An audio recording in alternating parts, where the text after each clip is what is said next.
Hey, welcome. I am Meredith. I'm here with our message for Tuesday, the 14th of November, 2023. We've got the sun in Scorpio, the moon in Sagittarius. We've got our retrogrades going on. So I want to take a moment to reflect on yesterday's reading. I showed you that the astrology in the astrological diary that I have was very busy.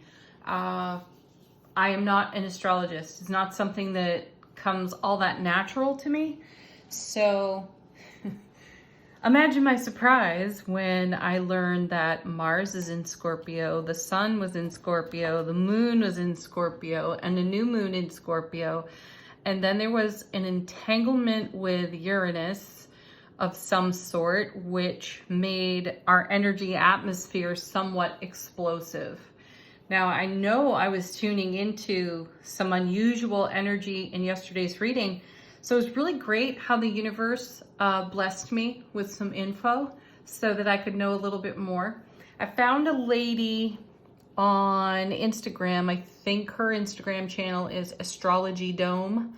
Check her out. She's short, sweet, concise, gets right to the point, which I really love, and that's where I found some of that information.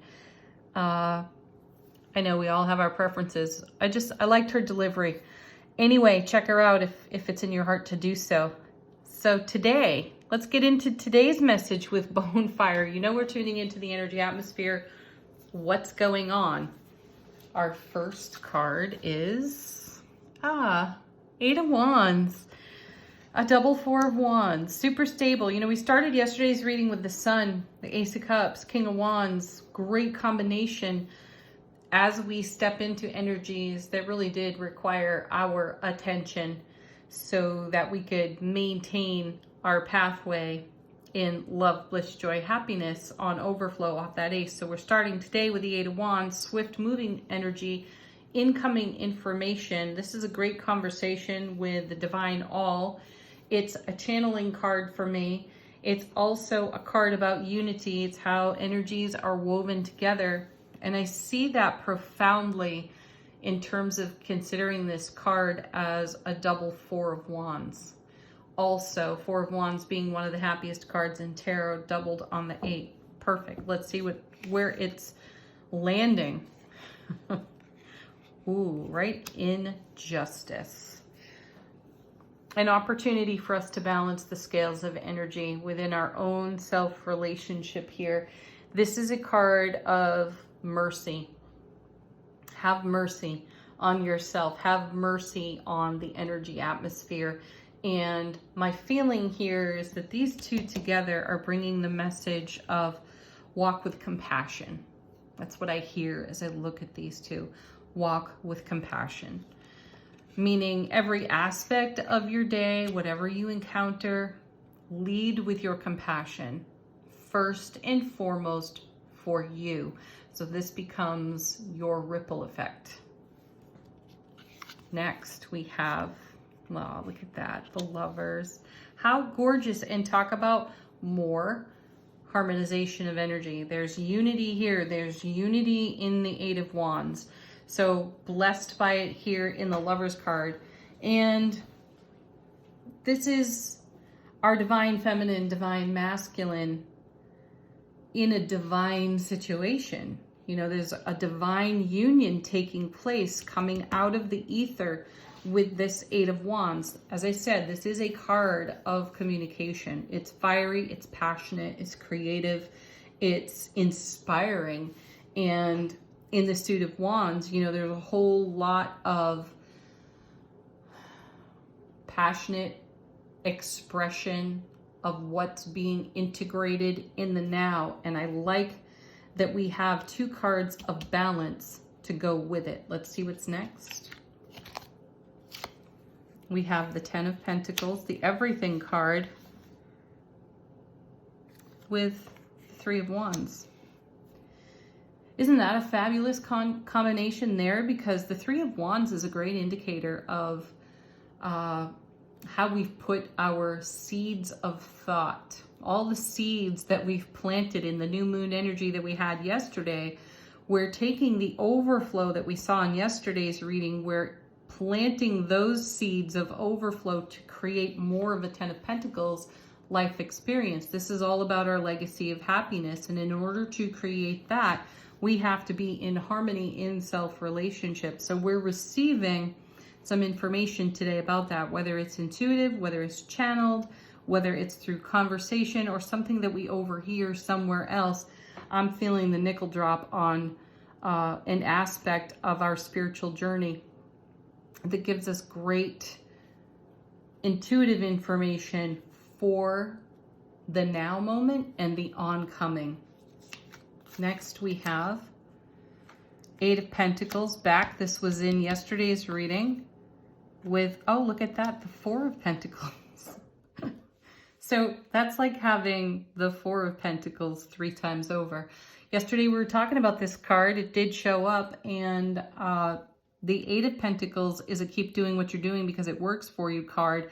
The 8 builds up to the 10. So what I'm seeing here is usually when we take a look at the Eight of Pentacles, there's this feeling of, will I ever achieve fulfillment?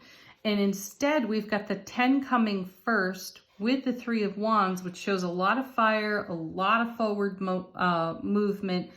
We have a legacy of happiness that has so much overflow that we're investing the overflow in this 8 with this 4, creating something of even greater value for ourselves. And take that where it's most relevant, though my feeling is what is of the greatest value is your fulfillment. And what is that to you? That definition is going to be different person to person.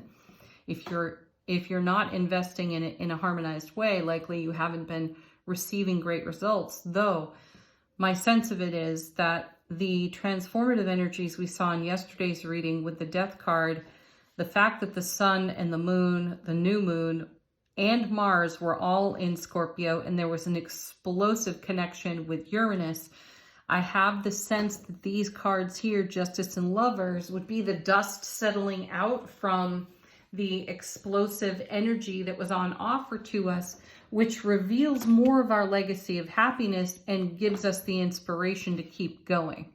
Even though we may have had some really unusual and uncommon experiences, we're still rolling with it and we're still being blessed. So we have something of even greater value to bring out into our world, in our journey, to serve our legacy of happiness. Let's see what's on the bottom of the deck. Here's the moon. Borrowed light of the sun. We saw this in yesterday's reading, also off the bottom of the deck. These are aspects of the energy atmosphere that are less obvious to us. This is why it's on the bottom of the deck. It's our soulful communication with the divine all. And the moon, for me, is a card of emergence. There is a new energy rising to the surface. So it's really quite great that we've just had, that we are in the new moon phase. We're at a fresh beginning, a fresh start, a fresh opportunity.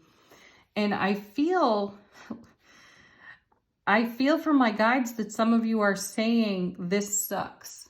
I don't know why that is. It could simply be that there is some chaos in the changes that are taking place in this energy atmosphere that are stimulating integration of energies that we are contemplating differently. Not only contemplating, but taking action in a different way. And it just doesn't feel good. It doesn't feel like the dream is coming true.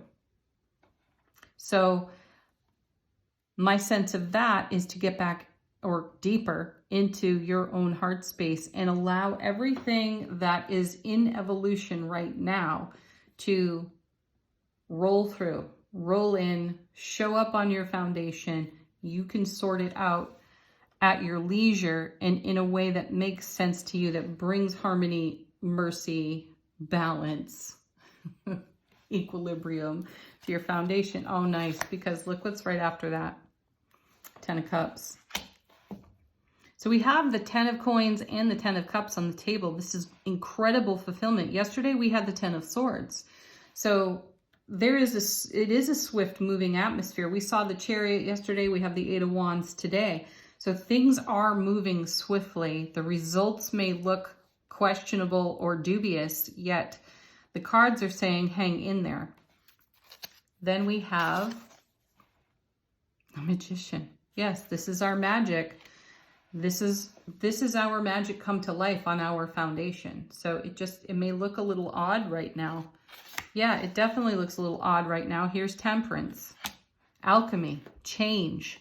This is spiritual alchemy. This is Archangel Michael's energy. This is a great angel to be in contact with.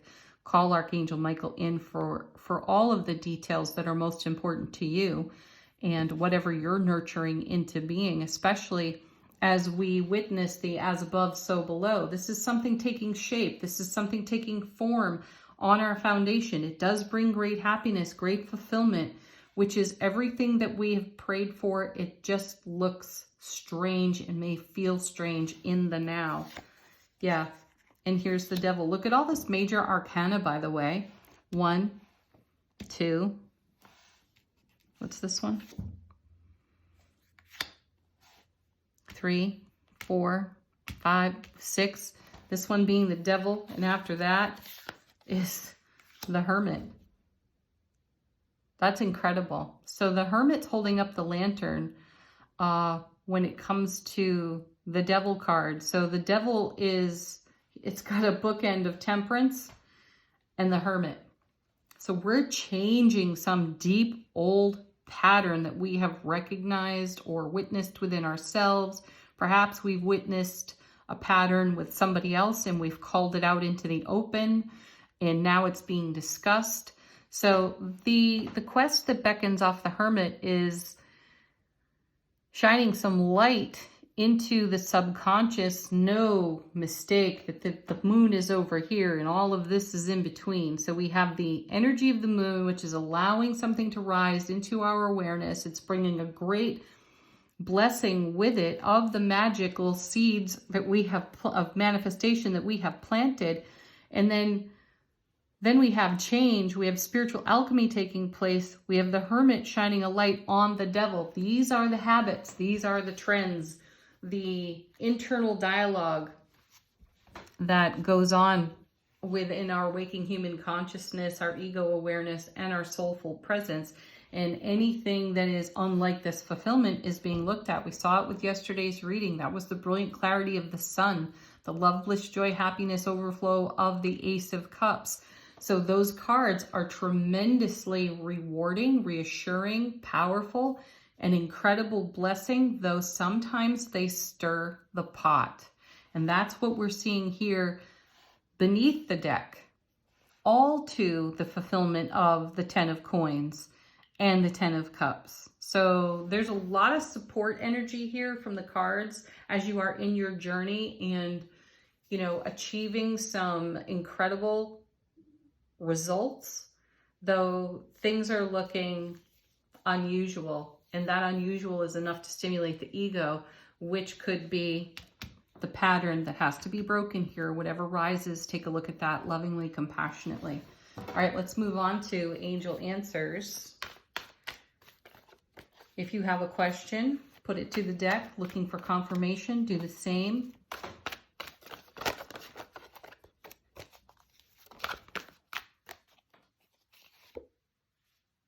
Romance.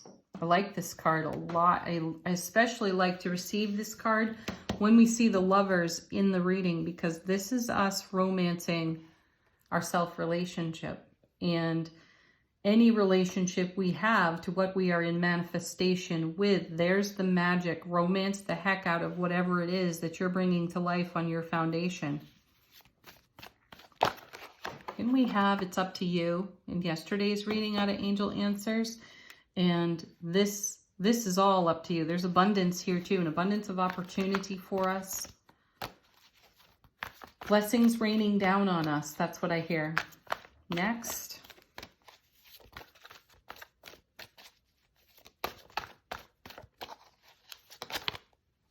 Here we go. Communicate clearly. One of my favorite cards here in Angel Answers, no verbal clutter. And check in with people. Are you picking up what I'm putting down? Did you really take in what I had to say? Did it make sense to you? Remember, everybody's got a filter, and that filter does not necessarily mean that they comprehend what you have communicated. So check in on comprehension. You may mean something one way, and somebody else may filter it a completely different way, and that can create a misunderstanding. So this is not a time to leave blanks in your conversation, because they will get filled in with this old pattern stuff over here off the Devil card. No, thank you. It does not matter how many times you have to ask the question for clarity, and it does not matter how many times you have to clarify, as long as the comprehension is there. One more. Sweet, simple, soft, High Priestess style.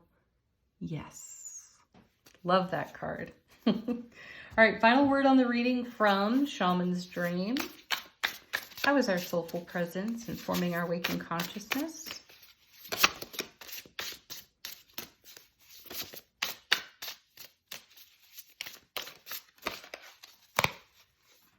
All right. Oh, we have 3 cards. Whatever this card stock is, it's glorious. It makes shuffling a deck a dream. Okay, our first card. Lost in space. Needing connection. Excuse me, needing direction. Oh, that's funny. Okay, needing direction. I think that's self-explanatory. And that may be coming up off of this feeling of things changing and the harmony that's on offer to us with Justice and the Lovers here in the reading. Whatever is stimulating discomfort within us could give us this lost in space, drifty feeling. So your true north, make that your own heart space right now while we navigate whatever we're navigating. Next we have, oh, how nice, overflow. Oh. Overwhelm in plenty. Wow, overwhelm with abundance, perhaps.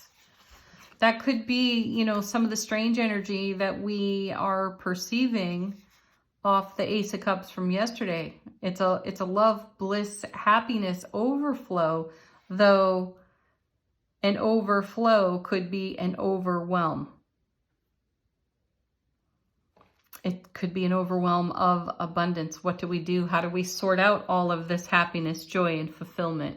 Certainly not in some old way with the Devil present in the reading. Look to the Hermit's lantern for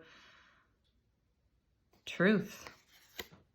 Then we have Falling Angel. Spiritual narcolepsy. You cannot fall asleep at the wheel on your spiritual journey, at least not now. There's a great integration going on with this very intense scorpionic energy. This is not something that you want to nod off in the middle of. It's going to be deep. It's going to be wild. It's going to be amazing. The journey through it may be really unusual. Embrace a sense of adventure with yourself. Accept what is unusual, uncommon, and even uncomfortable. Don't sleep at the wheel.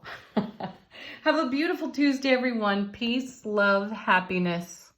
Namaste.